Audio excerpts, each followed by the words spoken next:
నమస్తే, నేను Roja. Welcome to special debate. సర్వేల గురించి ఎంత తక్కువ మాట్లాడుకుంటే అంత మంచిదని గత పార్లమెంట్ ఎన్నికలు, ఆ తర్వాత జరిగిన అసెంబ్లీ ఎన్నికల ఫలితాలు స్పష్టం చేశాయి. సర్వే ప్రజాభిప్రాయాన్ని పరిగణలోకి తీసుకుని సమాచారం అందించడం ద్వారా ప్రజల ఆలోచనలు తెలుస్తాయని అందరూ భావించేవారు. కానీ ప్రస్తుతం సర్వే ఫలితాలు, గ్రౌండ్ సిచ్యువేషన్, ఎన్నికల ఫలితాలు మూడు రకాలుగా వస్తున్నాయి. గ్రౌండ్లో ఉన్నది ఎన్నికల ఫలితాల్లో కనిపించాలి, కానీ సంథింగ్ ఏదో జరుగుతోందని, ఓట్ చోరీ జరుగుతోందని విపక్షం కస్సుమంటుంటే, అసలు ఎన్నికల్లో పోలింగ్ పర్సంటేజ్లో మార్పులపై పూర్తి స్థాయిలో విచారణ చేయించాలని సెఫాలజిస్టులు మండిపడుతున్నారు. మొత్తంగా దేశంలో సీన్ ఇలా ఉంది. ఓవైపు దేశం మొత్తం వరదలు, కోట్లాది మంది ప్రమాదపు అంచులో ఉన్నారు. ఆర్థిక వ్యవస్థను దెబ్బకొట్టాలని చూస్తున్నాడు. రూపాయి విలువ 90 రూపాయలకు చేరుకుంటోంది. కానీ ప్రపంచ 3వ ఆర్థిక వ్యవస్థగా మారామని గర్వంగా చెప్పుకుంటున్నాం. ఇలాంటి తరుణంలో India today survey mood of the nation అంటూ మరోసారి పలకరించింది.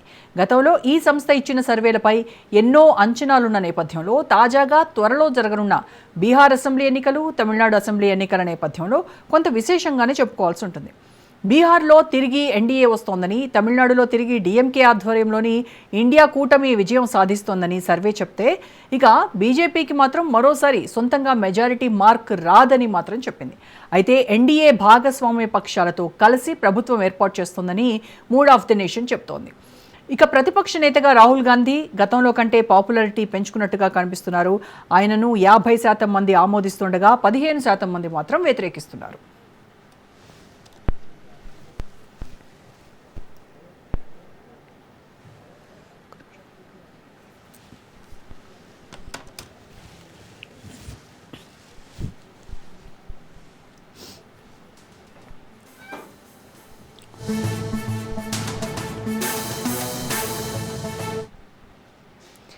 మూడ్ ఆఫ్ ది నేషన్ తాజా సర్వే ప్రకారం ఇప్పుడే లోక్సభ ఎన్నికలు జరిగితే ఎన్డీఏ మరోసారి ఆధిపత్యం చాటుకుంటుందని India today C voter survey తేల్చింది. జూలై 1 నుంచి ఆగస్టు 14, 2025 మధ్య దేశవ్యాప్తంగా 2,08,26 మంది అభిప్రాయాలను సేకరించింది.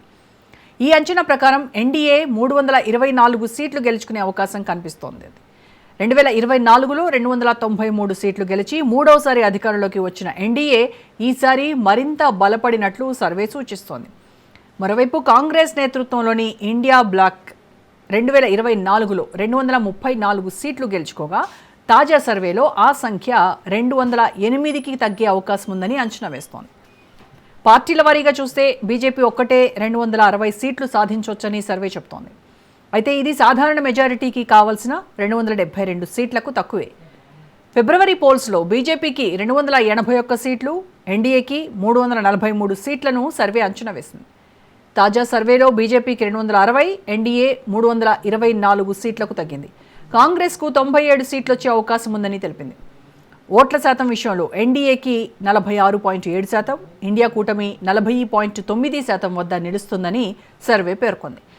మొత్తం మీద ఎన్డీఏ ఆధిపత్యం కొనసాగుతున్న బీజేపీ సొంత మెజారిటీ కోసం ఇంకా కష్టపడాల్సిన పరిస్థితి ఉందని సర్వే స్పష్టం చేసింది.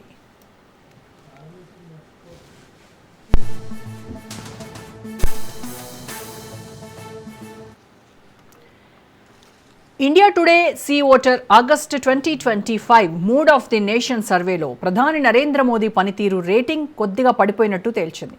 ఫిబ్రవరి 2025 సర్వేలో 62% మంది ఆయన పనితీరును ప్రశంసించగా, తాజా సర్వేలో ఈ సంఖ్య 58%కి తగ్గింది. అంటే మూడో టర్మ్లో 11 ఏళ్ల పాలన తర్వాత ప్రజా మద్దతు కొద్దిగా క్షీణించింది. సర్వే ప్రకారం మోడీ పనితీరు అత్యుత్తమమని 34.2% మంది, బాగుంది అని 23.8% మంది పేర్కొన్నారు. అయితే ఫిబ్రవరిలో 36.1% మంది అత్యుత్తమం అని చెప్పగా, ఈసారి ఆ సంఖ్య తగ్గింది. అదే సమయంలో ఆయన పనితీరు యావరేజ్ అని 12.7% మంది, పేలవం అని 12.6% మంది, ఘోరం అని 13.8% మంది అభిప్రాయపడ్డారు. మొత్తం మీద సర్వేలో 26.4% మంది మోడీ పనితీరును ప్రతికూలంగా రేట్ చేశారు. సర్వే ప్రకారం ప్రతిపక్ష నేతగా రాహుల్ గాంధీ ప్రజాదరణ కొనసాగుతోంది. సర్వేలో పాల్గొన్న వాళ్లలో 50% మంది ఆయన పనితీరు బాగుందని చెప్పగా, కేవలం 15% మంది మాత్రమే నెగటివ్గా స్పందించారు. విపక్షాలకు నాయకత్వం వహించడానికి రాహుల్ గాంధీ అత్యంత అనుకూల నాయకుడన్న భావన సర్వేలో వ్యక్తమైంది. తృణమూల్ కాంగ్రెస్ అధినేత్రి మమతా బెనర్జీ, సమాజ్వాదీ పార్టీ నేత అఖిలేష్ యాదవ్, ఆమ్ ఆద్మీ పార్టీ నాయకుడు అరవింద్ కేజ్రీవాల్, కాంగ్రెస్ నేత ప్రియాంక గాంధీలతో పోలిస్తే రాహుల్ అగ్రస్థానంలో నిలిచారు. ఫిబ్రవరి సర్వే రాహుల్ గాంధీ ప్రజాదరణ 23.9% నుండి 28.2% పెరిగింది.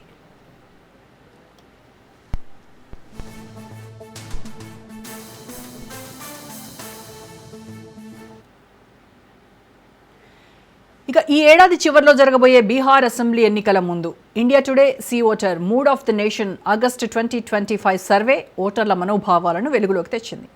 ఫలితాల ప్రకారం ఇప్పుడు బీహార్లో లోక్సభ ఎన్నికలు జరిగితే ఎన్డీఏ తన ఆధిపత్యాన్ని కొనసాగించే అవకాశం ఉంది.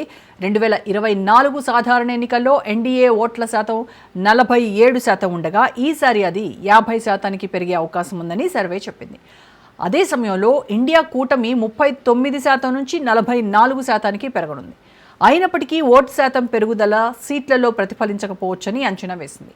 ఎన్డీఏ కూటమి 30 నుంచి 32 సీట్లు గెలుచుకుంటుందని, ఇది 2024లో గెలుచుకున్న 30 సీట్ల కంటే స్వల్పంగా ఎక్కువగా ఉంటుందని సర్వే అంచనా వేస్తోంది. ఇక మరోవైపు ఇండియా బ్లాక్ 9 సీట్ల నుంచి 8 సీట్లకు తగ్గే అవకాశం ఉందంది. అయితే ఈ గణాంకాలు కేవలం లోక్సభ ఓటింగ్ ధోరణిని మాత్రమే ప్రతిబింబిస్తాయని, రాబోయే అసెంబ్లీ ఎన్నికల్లో వేరే ఫలితాలు వచ్చే అవకాశం ఉందని సర్వే నిర్వాహకులు స్పష్టం చేశారు. 2024 లోక్సభలో ఎన్డీఏ బీహార్లో 40 సీట్లతో 30 గెలుచుకోగా ఇండియా బ్లాక్ 9 సీట్లు సాధించింది.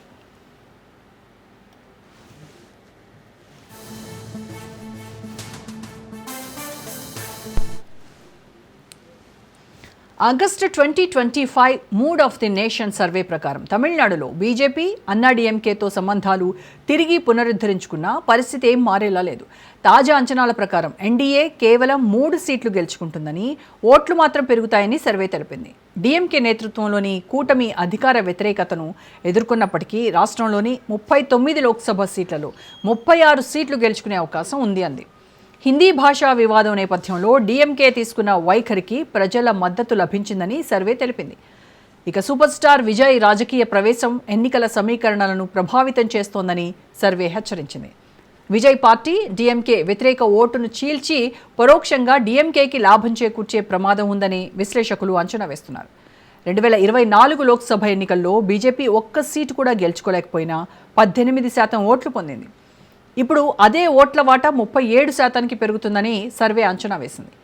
ఫిబ్రవరి 2025లో ఇది 21%గా మాత్రమే ప్రొజెక్ట్ చేసింది. ఇండియా బ్లాక్ మాత్రం 52% నుండి 48% తగ్గిన సీట్లు మాత్రం తగ్గవు అంది.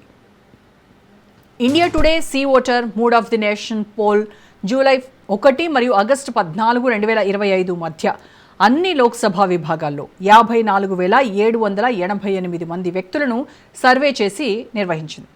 See voter regular tracker data నుండి అదనంగా 1,52,038 ఇంటర్వ్యూలను విశ్లేషించారు. మొత్తం 2,06,826 మంది అభిప్రాయాన్ని పరిగణలోకి తీసుకుని సర్వే నిర్వహించారు.